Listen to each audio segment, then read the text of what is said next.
Great. 1, 2, 3. How was it? That was great. Oh, good. Okay. That was great. I just have unscripted banter. Well, I will say I'm really proud of you for buckling down and getting all your packing done. It is a little jarring to see you in this naked apartment. I know. But, you're doing it. You're making the move to B-Town. Yeah, I'm excited about it. It's a little hard living New York, as I'm sure you remember. I mean, but you were I was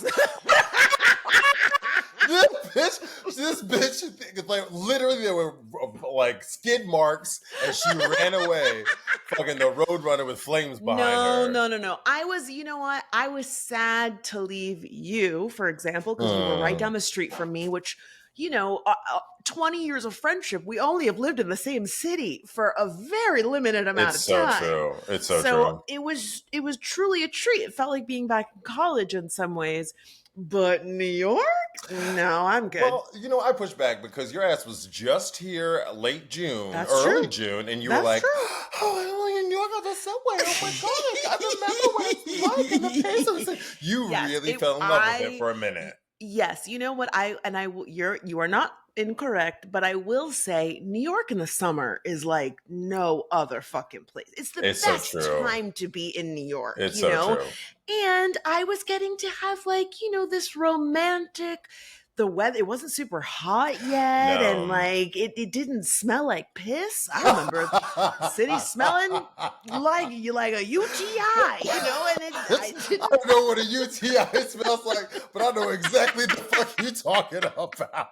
Yo, I was on this stuff with some class friend bought me this amazing electric fan that no batteries required. Like it is like bougie, plug it in with a USB, and I'm the life of the party. But it has saved me on the subway platform. I forgot it the other day, and I was like, yo, a New York City subway platform is like a fucking oven. I'm being cooked down here. It's like Satan's butthole. It is hot. You mean? And it's not cleaned out. Like, it's not ready to fuck. Not you getting graphic about the ins and outs of Satan's butt. Girl, keep it queer. Keep it queer. Ooh, wait. No. Listen.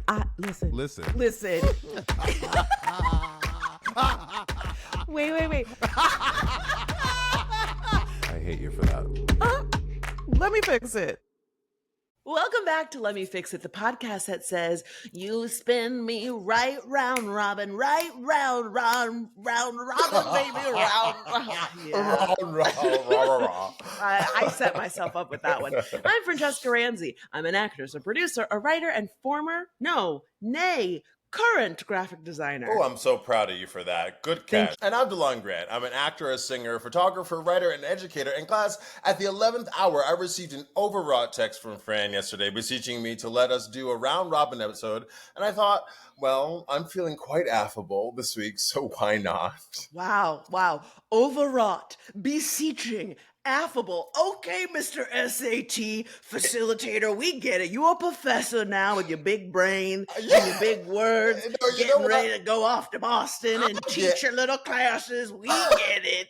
I get dragged for early aughts. I get dragged for my word use class. I'm sorry to step in here, but Franchesca wrote this shit, so she set my ass up intentionally with all these SAT words. Okay. As a writer, it is my job to capture your voice as I'm writing. Really? And that is some shit you would say. And you know it. Beseech me? Some Shakespeare shit. I would. Beseech is a good word, though. You love some Shakespearean references. You lost me with affable. You lost me with affable. Okay, you know what? Here's what I'm going to do. I'm going to challenge you to not use one SAT word this entire episode. And just because you a bilingual bitch, non uno. No español. Not one SAT word this entire episode. Just try. Okay. Yo tengo un challenge para ti también. Oh, okay, sí. We get it. Duolingo who can? No, I have a challenge for you then. You can't use one comedic voice this entire episode. Yeah. Good luck. Good luck. drag me, because you know what I'm gonna do. I'm gonna put a voice on. Like, I love a voice. So you're saying that, well, so I'll jump to. No, you can skip that if you want. Okay, great. Well, then you hop in with the lead in. All right. Well, like Delan said, this week, instead of devoting the entire episode to just one celebrity, movie, or brand, we are doing our signature round robin episode where we trade a few different topics along with some topics submitted from you, the class. So let's dive in. This is Lemme Fix It, the round robin games. I will go first. Sure. So I'm going to start with like a little bit of a question for like a general social question, and then I'll start with my round robin topic. Okay. So I like a thought, I guess. On a date, often I go to like a bar. Usually, sometimes it's a coffee shop if the person doesn't drink, but I put it back. So I go to a bar, and this is on any date, and I generally get there first, and I order a drink before they come, and I'm like feeling a little weird about it, but I still do it. Is that like uncouth? What do we think about that? What do we think about? Excuse me. I hate you so fucking much. You're not even listening to me. You're just waiting. What the fuck? Uncouth. Is that an SAT word class? Please let us know. Uncouth is absolutely what is couth? Exactly. Exactly. Oh, it's cool. Where they live at? Okay, all right. One SAT Yes, word. yes, just one. Is it uncouth? I don't. Will you wait? You're waiting? I don't know. Well, I don't know. I don't think it's a bad thing to order a drink. Why? What's the feeling what's coming up for you in terms there's like of it feels like there's like an unspoken rule that you're supposed to wait for your date to arrive, and then like, but sometimes a bitch is thirsty, sometimes a bitch is hungry.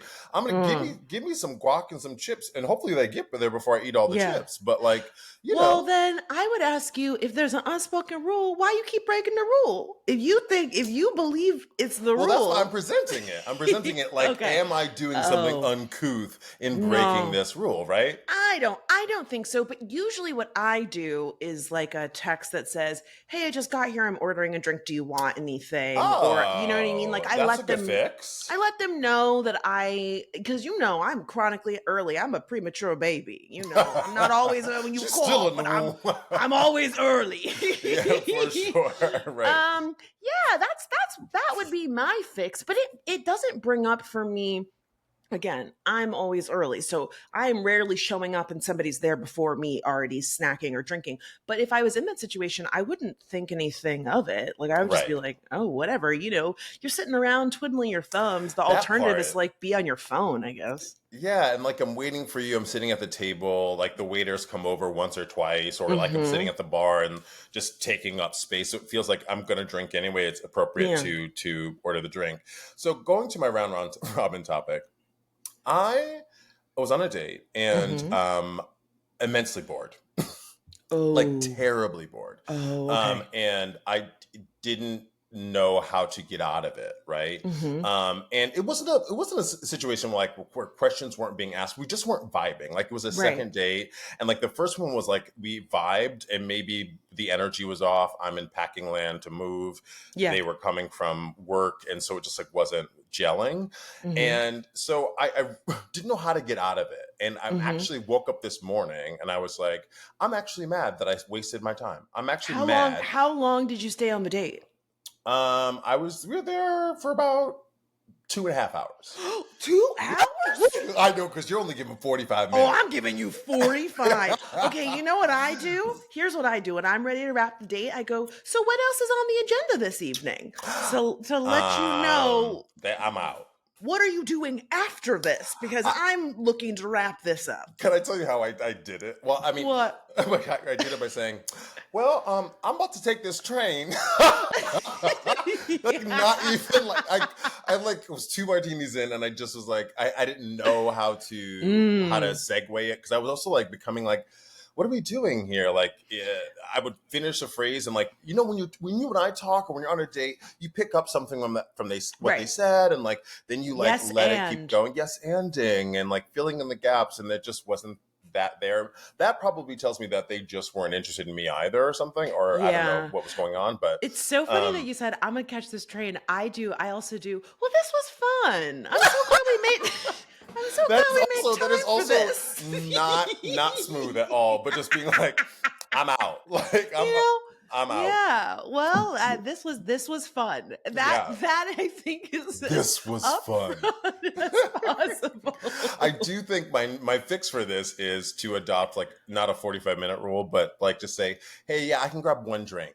You know, or like, hey, I can grab a cup of coffee, and like that's it. I think there's nothing wrong with saying. I mean, the corporate speak is I have a hard out at this time, but saying like, hey, like I'm excited to grab a drink. I really need to be on the train by 7 because like I have an early morning tomorrow or whatever it might be. Yes. And then that way, when the time comes, you can go, oh, I'm so sorry to cut this short. This has been so fun. You know, like let's find another time. Whatever you use to segue out, but like you tell them up front, and then like they can't really fault you for it. Yeah, I think in this instance, I because the first like hang went really well and was about 3 hours and really fun. I expected it to be similar, and because this wasn't similar, I also found myself being like, oh God, well this is, you know, like having like a conversation that just doesn't go anywhere is so much work. Yeah. And so I found myself being like, I don't mind staying out, but I got to get out of here. I have a question. This place. Between dates, because I'm not going to say too much because I want to get your honest take on it. Between dates, do you talk to the person? Have y'all been talking? Oh, see, knowing you keep a phone engagement going. Like you're texting. That's why the second date die. You didn't know this motherfucker. You had a great first date, and then you were like, him. bye. Wait, totally. There was no connection between any of it. That's really interesting. As I wipe my sweat because I can't have AC on when we're recording. I asked because apparently that is unique. Because I went on a date with a girl one time, and we had a really great first date.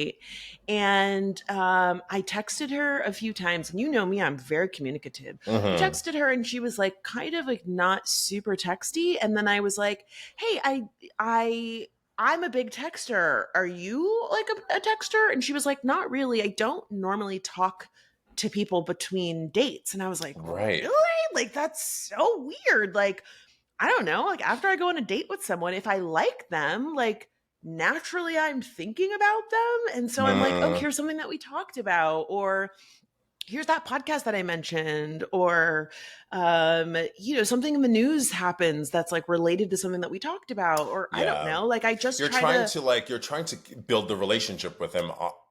Like offline or online rather, I guess a little bit. Yeah. To or keep just it like, going. What are you up to today? Like, how did that meeting turn out, or whatever, you know, just taking, it's like a prolonged yes and. Like you said these things during the date. I'm going to pepper them into our time away. So the next time we get together, like we use that as a jumping off point versus like starting cold. That's really interesting. I think you make a really good point because like, I think the broader question I would add on to that is what are you trying to form? What are you looking for in general? Right. So if you're looking for a partner, a boyfriend, someone to add to your rotation, whatever it is, you need to do the requisite work to kind of keep that ball in the air. Yeah. And when you're not, to your point, you're just like being like, where the fuck is the ball?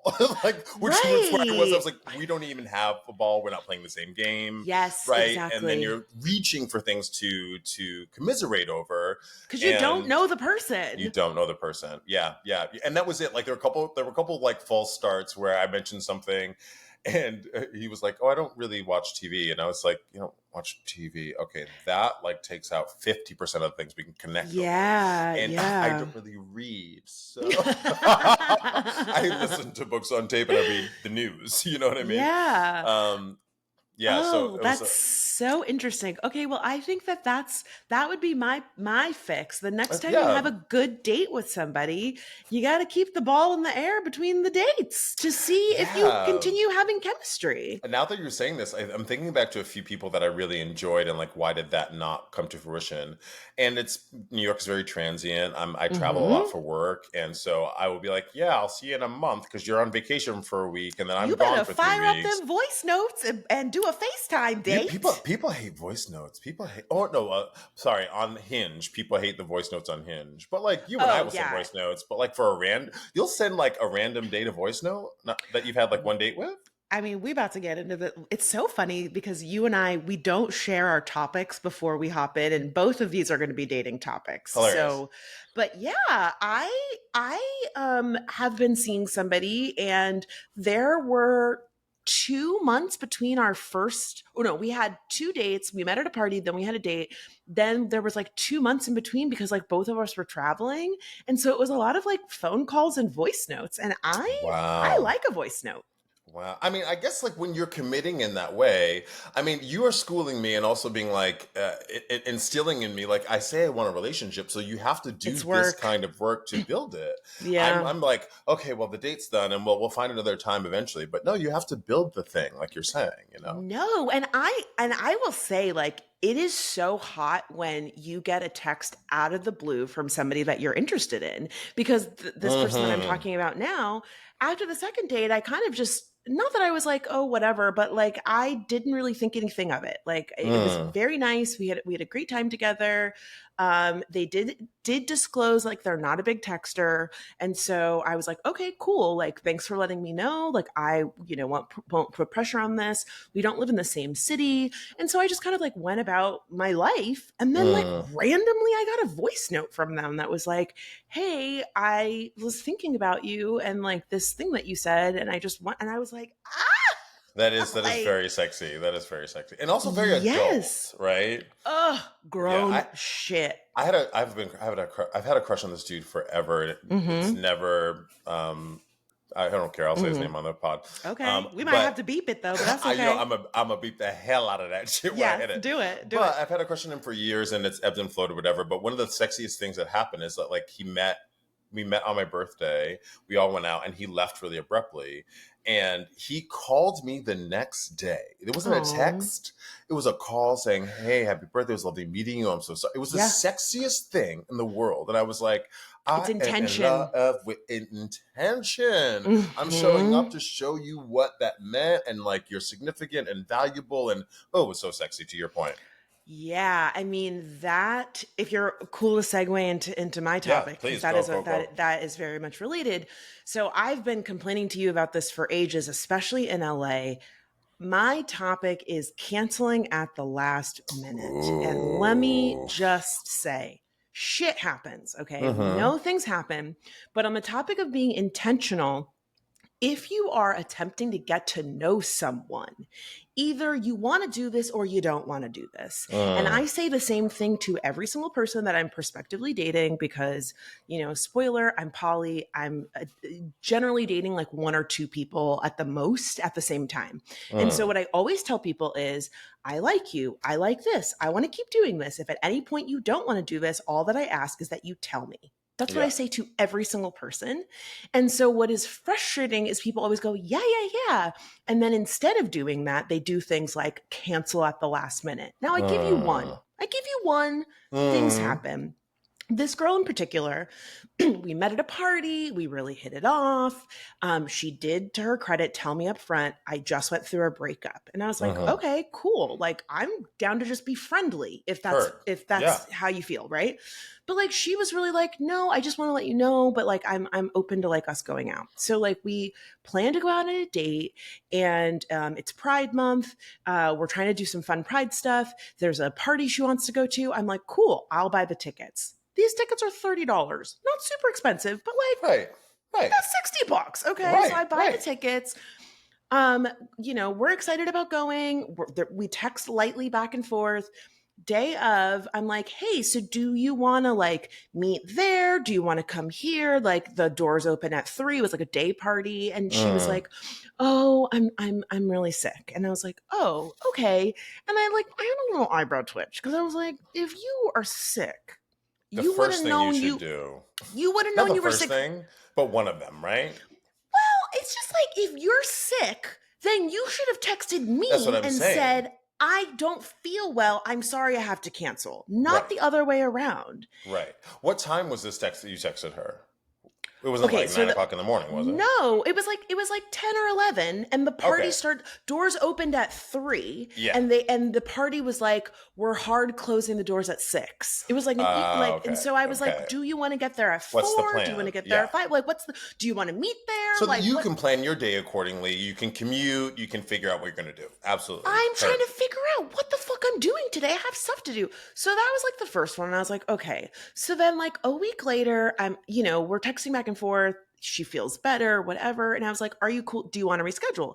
Yes, let's reschedule. So we plan again, we're going to like get coffee or something. And, day up, like she's not texting me a lot. And I was like, okay, like her text got suddenly like very sparse. So I said to her, I was like, hey, I'm just getting the feeling that like, I know you're not a big texter, but like I'm getting a vibe. Like, and I sent this as a voice note and I was like, there's no wrong answer here. Just tell me how you feel. And she was like, oh, I think I'm not over my ex, da da da da da. And I'm like, okay, this is strike 2. Let me just put a pause for here and just like give you cookies like we do for one another. I'm so proud of you for this practice of being like, yes, hey, my therapist says this all the time. I'm having a feeling. Everybody's having a feeling. Right. Why hold on to that and like, as we say, knit a sweater and create all this a narrative in your head that might not be true? Why not just put it out there and say, just hey, ask. I'm having a feeling. What do you think? What's the feeling? What's the vibe here? Transparency, right? Exactly. It's vulnerable to do that, but it's important because then you can move on faster. Exactly. And like, again, this is like the thing that I'm saying is like, if you 2 cancels to me says you don't want to do this, which Absolutely. is fine. Absolutely. Fucking tell me that. Like that's where we started from. We started from, do you want to do this? We started from the bottom. Now we're here. Like, it's just so wildly inconsiderate to me. And like, whatever, I lost the $60 for the tickets, but like, I feel like if you are especially going to cancel at the last minute, if you want to keep doing this, it's your obligation to reschedule. Yes. It's your obligation to say, I'm so sorry. Can you do next Wednesday? Because I'm available. Like, show me that you actually want to do this. Yes. And at the I wasn't going to send her like a Venmo, but she should have sent me something for that. Bitch, right? You better than me, because I would have been like, unless I really like you, I'd have been like, hey, cool, no problem. Is it cool if I Venmo you for the ticket? Because like I'm not gonna be able to use it now. I should have. I really should have. It's 30. At the end of the day, it is $30. It's a wash. It's fine, right? It's like as if you paid for like an evening of drinks or something. Right. Like that, yeah. Right? I mean, again, it's not about the money. And that's not to say like, for some people, $30, $60, it might be, it matters. Yes. a lot. For me, it wasn't a big deal. It was the principle of it, of like, if you were actually interested in me. And also this bitch suggested she was like, I want to go to this thing. And I was like, cool, I'll buy the tickets. I was like, so you picked the thing. So I was willing to be like, okay, so 2 times is enough for me. Yeah. This bitch hits me up a month later. Again, I was like, I'm cool to bow out. Right. So now you hit me up to schedule. And I'm like, okay, like if your ball's in your court, you pick the spot, you pick the day, great, I'll see you then. Delon?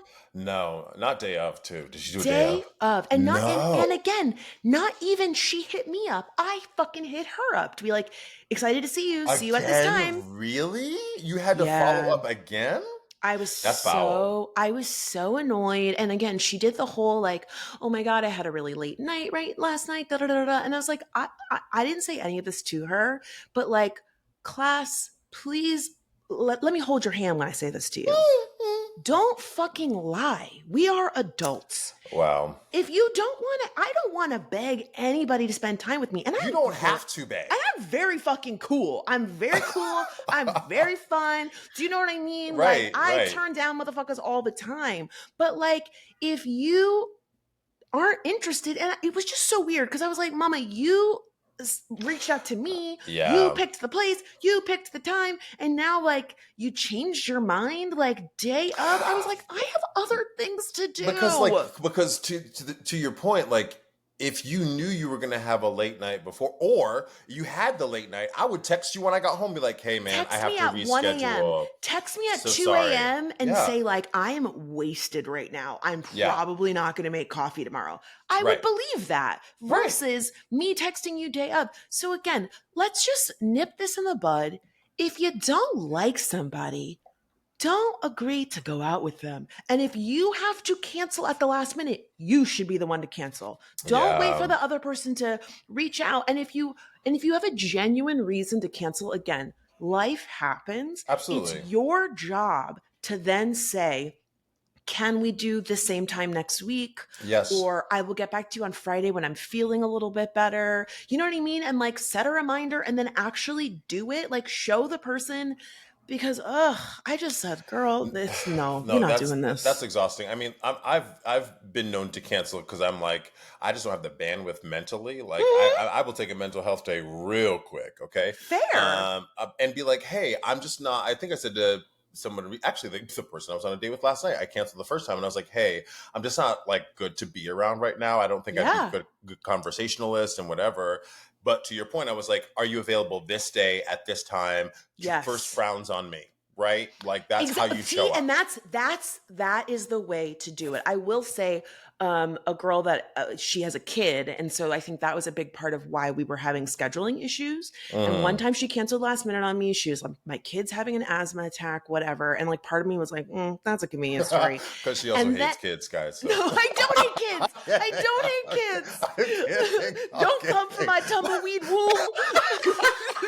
Them cobwebs. No, okay, but here's what I was going to say. To your point about how you said the first round is on me, she asked for my address and she ordered a smoothie. You told me about this. That is so sexy. And sent a really like a fancy smoothie, an LA fucking smoothie to my house. $30 smoothie. $30. It wasn't 30, but it was like, it was not a cheap smoothie. And she sent it to me and we like drank smoothies on FaceTime. And on like, the phone. It was really. That is a cute hack. That was so cute. I was like, and also so gay. I was like, this is some gay shit. That is very lesbian. Yes, it's very lesbian. It is very lesbian. And I was like, ooh, that is a smoothie. He was like, wop, wop, wop, you know?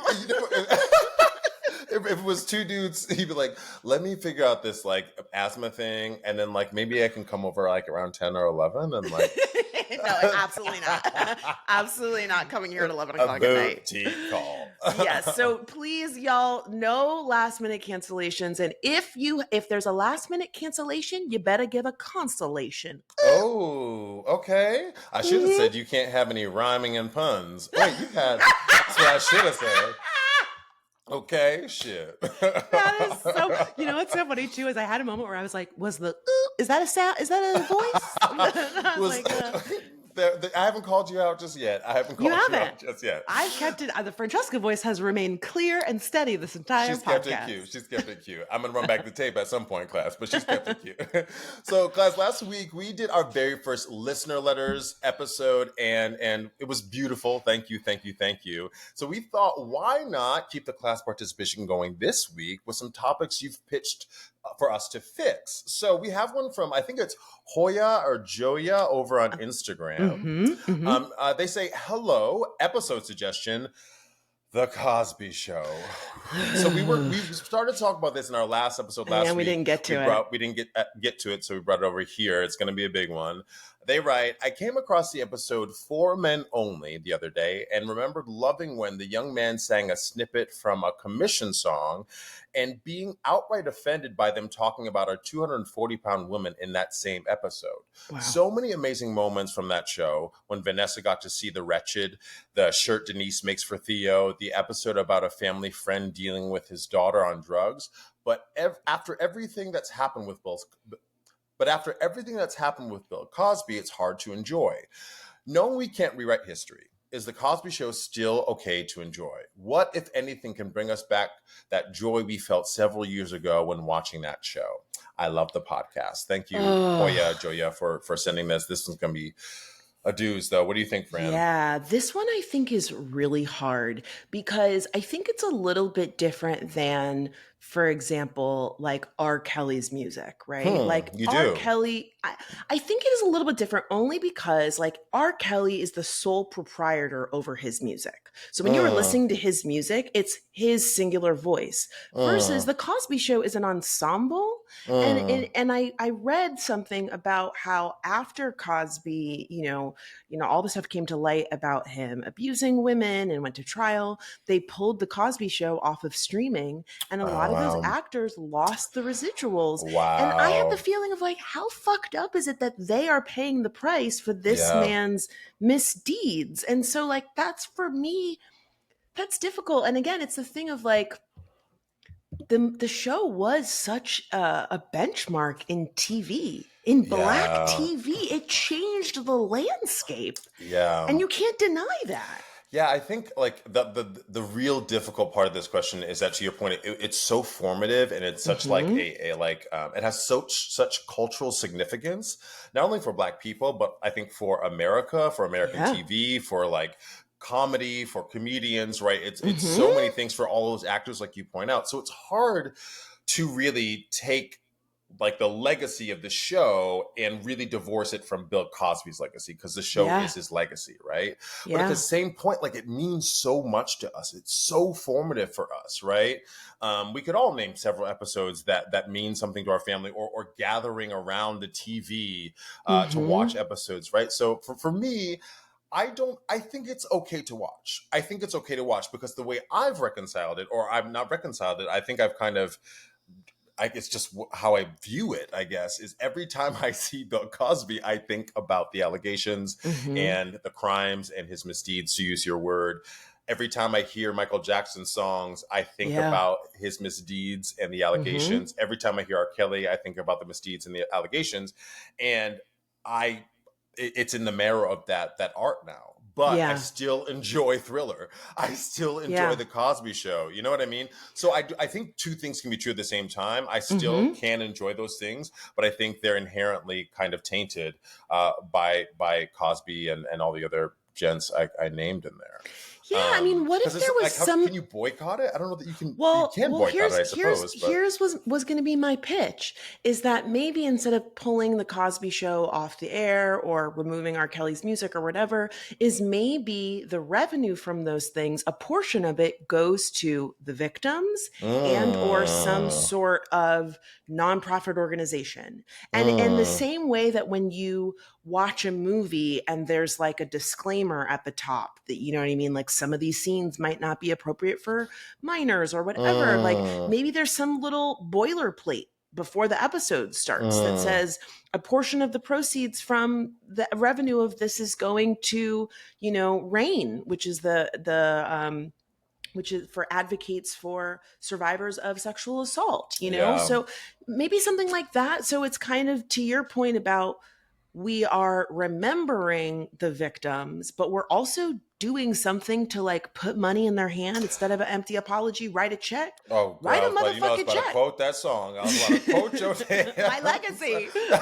Totally, absolutely. Put your money where your mouth is, right? But I Yeah. think that is the rectification, right? That is the Hmm. thing that we do to fix it. But I think I'm going back to kind of my experience. I think we to this Hoya's or Joya's point, I think we will always look at Bill Cosby and that show and think about the way he's tainted it, you know. Yeah. But I love that fix. I don't have another fix because I don't think you. I think if it means something to you, you should be allow yourself to watch. Nobody Yeah. can stop you. Allow yourself to watch it because I think it's always going to have that shadow over it.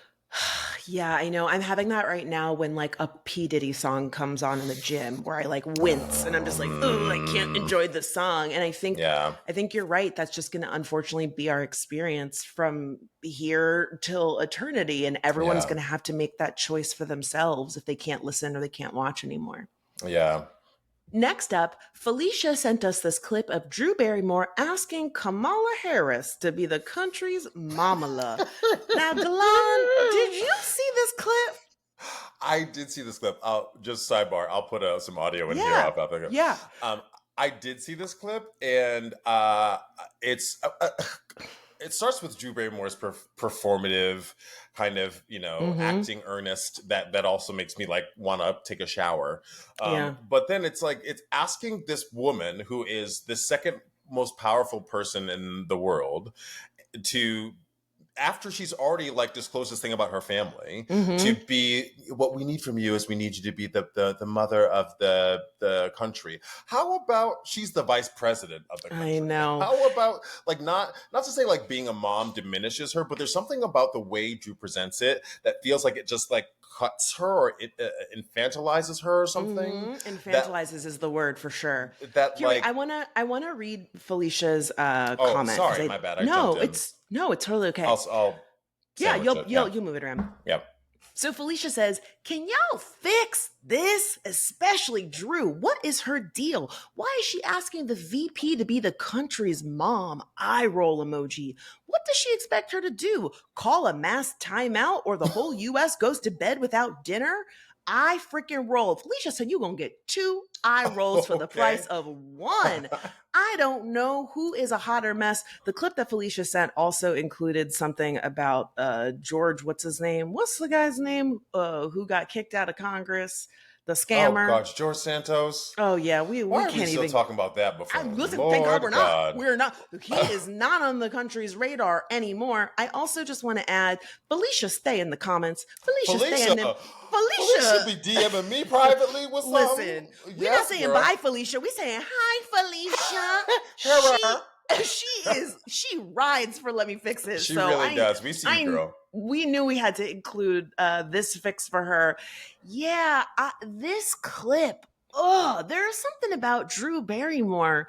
It has been fascinating to watch because she really has had this image where we've put her on this pedestal of like, former child star. She's gone through so much. She's a Nepo baby, but she has really earned her place as America's sweetheart with all these classic movies.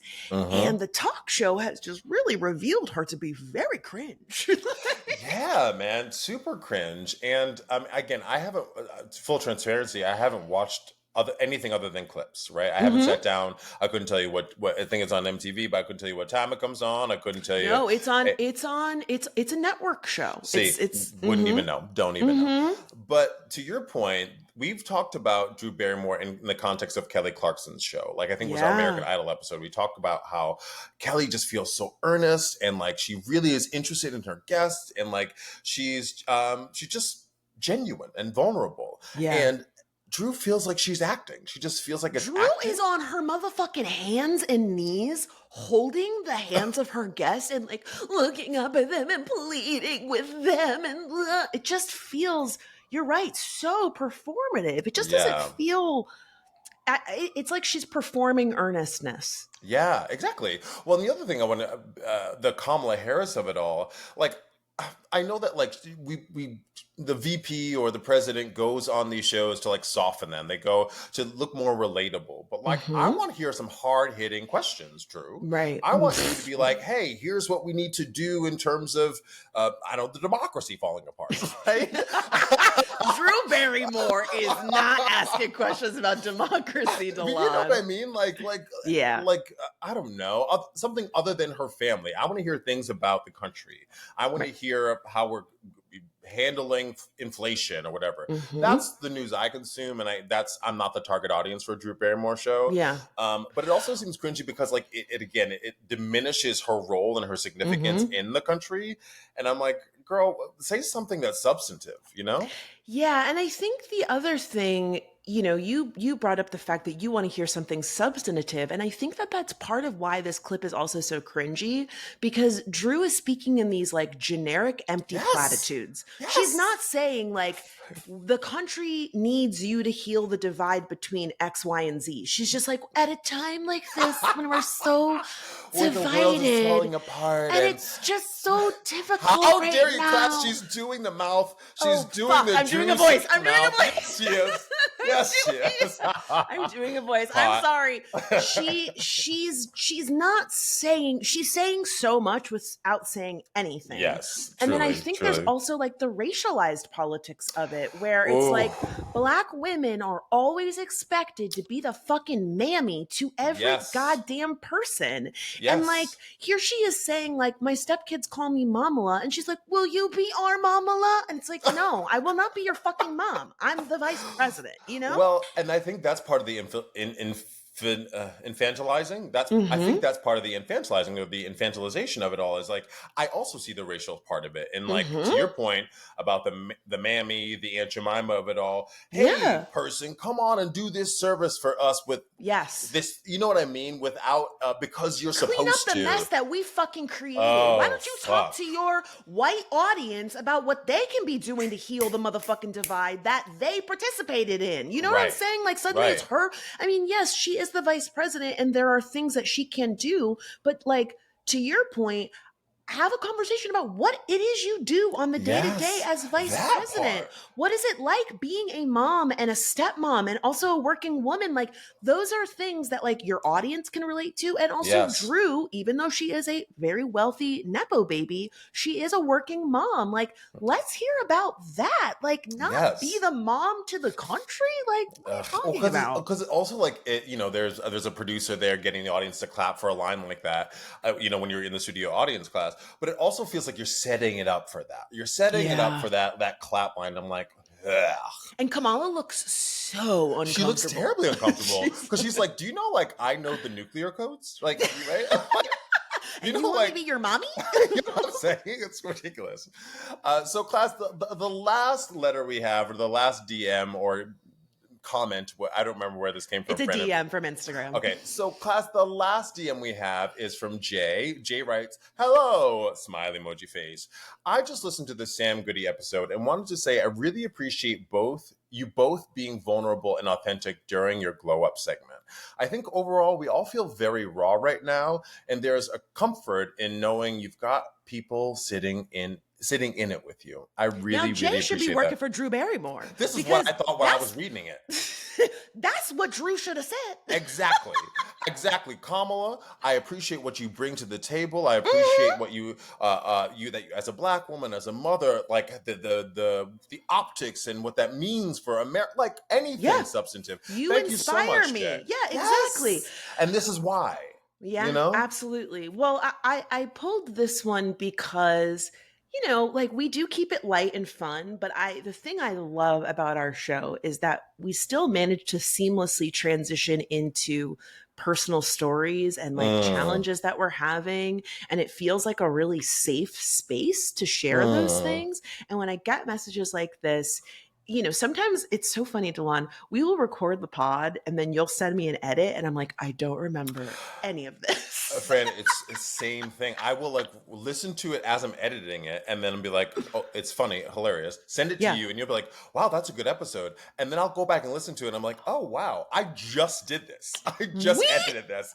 It's so funny. Yeah. I enjoy it. We be going in. Like we can just have like silly jokes, but then we can also get vulnerable. And I feel like when we get messages like this, especially because our audience does share vulnerable stuff with us in the DMs and the emails, it just makes it all the more worth it. And I because sometimes you have those little the inner voice being like, should I talk about this? Should I say this? Do you do that? Bleep that? Well, I could bleep somebody's name in this episode. Yes. Yeah. And sometimes I'm like, I shouldn't say that thing this way, or I should have thought about that differently, the editing that's required, I think, having a platform like this.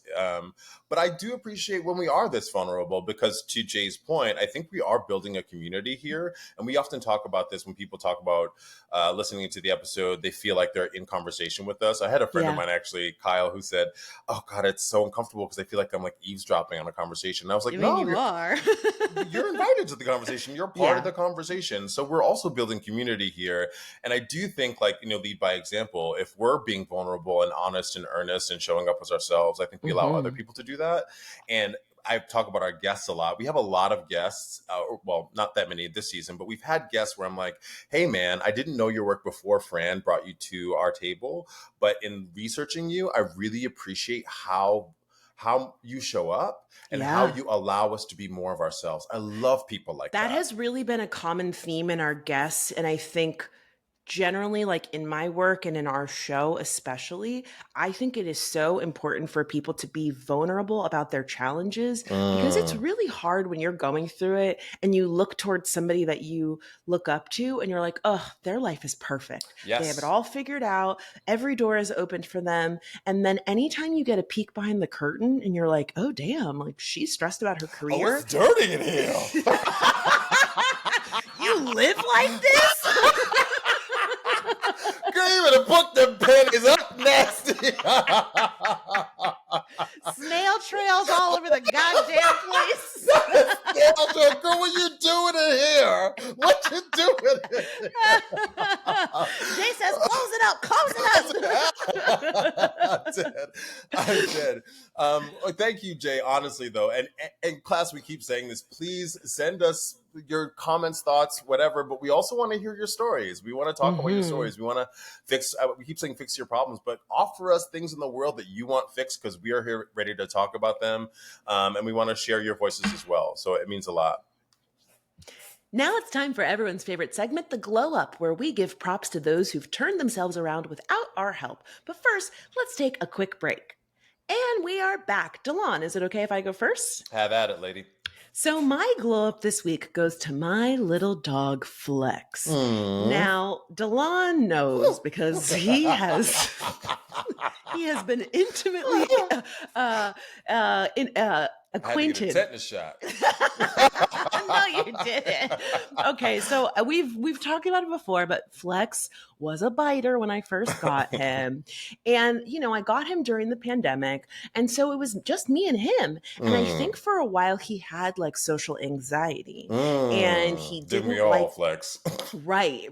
Okay. And so most recently I had a little slumber party playing pool. The cobwebs have been cleared. I love that you just called it. You need to call it an adult slumber party. An adult slumber party. Yes. Everyone was of age. And so, a moment of transparency. It's been a year since anybody been up in here. And the last time when I was dating my ex-girlfriend, I don't think I told you about this, Delon. Flex was laying on the bed and I was trying to kick him out of the bed and this motherfucker bit me. He bit you? He bit me. He was like, I'm not going anywhere. And like, please beep was like, oh my God, it's okay. Like, I'll sleep on the guest bed. And I was like, no. House, bitch. I was like, we don't negotiate with terrorists. I was like in here I couldn't get him to get out of the bed. Like it was a whole fucking thing. Wow. I had to lock my bedroom door because Flex can open my door because it's like one of the doors where you can just like push down. He's that tall? Flex can open the door legs. And he was out here barking and crying and it was so embarrassing. Wow. And I was just like, wow, like I feel like the parent in Target whose kid is having a meltdown. Like, yes. That's how I felt. Okay. Yes. Fast forward to now a year later, I'm having my adult slumber party and I'm like, oh my God, how is Flex going to behave? This motherfucker was on his best behavior. He laid down on the couch. When I opened the door in the morning, he was sitting on the couch like this, just looking, arms, Can we go out paws crossed, Wow. quiet, didn't bark, didn't cry.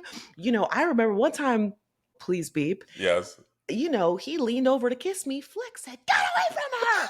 He lunged in the middle of us and tried to bite. I was so embarrassed. How old is Flex now?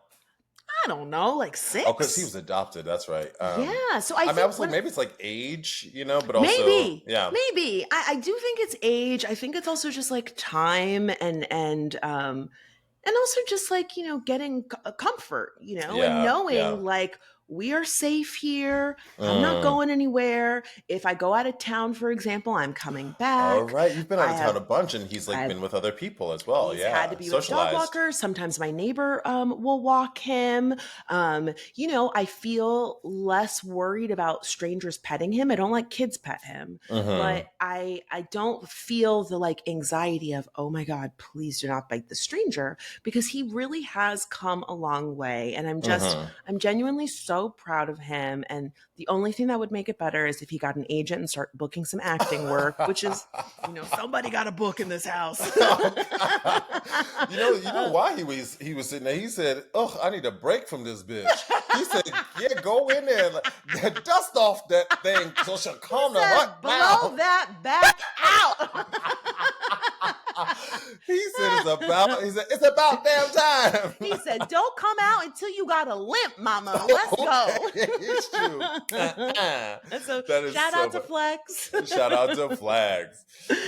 So my glow up this week, I'm a little late to the game here, so forgive. I didn't know, class, Fran, that Sting and Shaggy were collaborating. Did you know this? No, I did not know that. Girl, this Jamaican lilting Mr. Boombastic singer has teamed up with, the former frontman of the Police, Sting, a brilliant songwriter.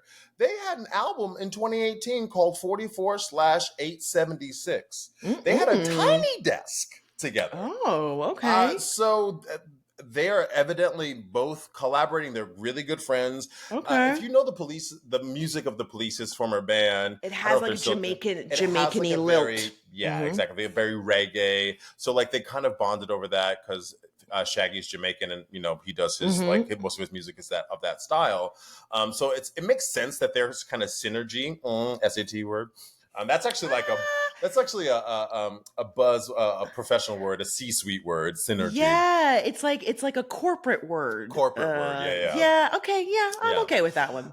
So there's a lot of like overlap in terms of their musical taste and stuff. But in my mind, like Sting and Shaggy just they're in two different worlds. Yeah, they really are. I feel like Sting and Shaggy sounds like an Odd Couple, like buddy comedy or something. Like they're coming from two different worlds. A cartoon or something, yeah. Exactly. They're teaming up now. Was the music good? Did you like it? You know what they did?